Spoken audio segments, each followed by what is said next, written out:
कंपनीमध्ये कामाला असलेल्या आईवडिलांची मुलं आहे. यांचे आईवडील आमच्या कंपनीसोबत आम्हाला सर्व्हिस देतात, जेवणाची काळजी घेतात. त्याच्यामुळे हे त्यांचे 2 मुलं आम्ही फ्रीमध्ये आणलेले आहे. कोणाला पाहिजे असेल तर घेऊन जा.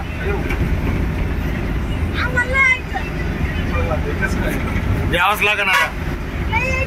एक तर तुमचं तिकीट बी नाही काढेल, तुम्हाला कोणाला तरी द्यावंच लागेल. नाही ते पोलीस आम्हाला पैसे घेत आहे या 2 पोरामुळं. कुठे तुमचं तिकीट दाखवा. मग तिकीट कुठे म्हणतात?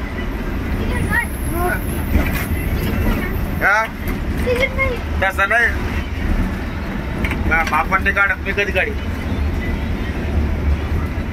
आमचीच गाडी म्हणायचं.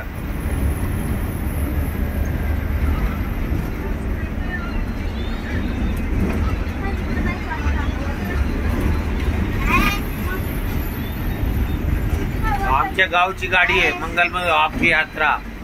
काय आहे? माणिकपूर गारकुंडे.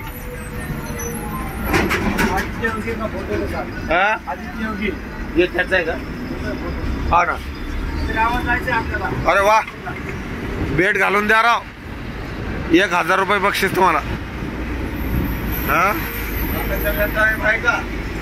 इलेक्शन चालू इकडनं. माझ्याकडून 2000 घेऊन जा, पण येऊ नको. सध्या इलेक्शन चालू आहे.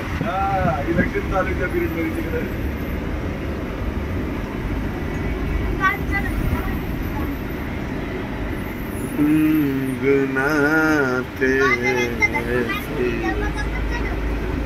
गाणी लावलं शूटिंग. गाणी आपण आता योगीजींच्या स्टेट मध्ये आहोत. आणि बघा इथे हा हायवे आहे, इथे मंदिर आणि हा परिसर बघा. अजूनही असं वाटतं की खूप गरिबी आहे. सुंदर रस्ते असायला पाहिजे होते, नाहीये. गावातल्या लोकांचे थोडे हाल आहे, पण यांना निसर्गाची साथ आहे म्हणून जे काही जंगल, शेती असं परिवहन यांच्यापर्यंत आलेलं आहे. इथे गावाचं मी दृश्य दाखवतोय तुम्हाला. इथे एक पेट्रोल पंप आहे आणि या हायवेनी हे सगळे वाहन चाललेत. बघा इकडच्या ह्या गाड्या बनसीकर असं नाव होतं आणि इथे ही हॉटेल आहे. या हॉटेलमध्ये स्वयंपाक बनवतात. इथे हे मंदिर आहे. या मंदिराच्या बाजूला एक घर आहे, मानकानी बिहार. तर हे बिहार असं लिहिलेलं आहे तिथं. ही छोटीशी इथं हॉटेल आहे. आणि हे रस्त्याच्या कडेला असलेले काही हॉटेल, ट्रक जे रात्रंदिवस प्रवास करतात असे ट्रक इथं उभा आहेत. त्यासोबत आहे ही हॉटेल आणि इथे आहे काही वस्ती आणि त्या बाजूला एक हॉटेल, गॅरेज. आणि गॅरेजमध्ये असे काही शेतामध्ये घरं दिसतात. या घरांचं महत्त्व म्हणजे सर्व बाजूनी पाणी.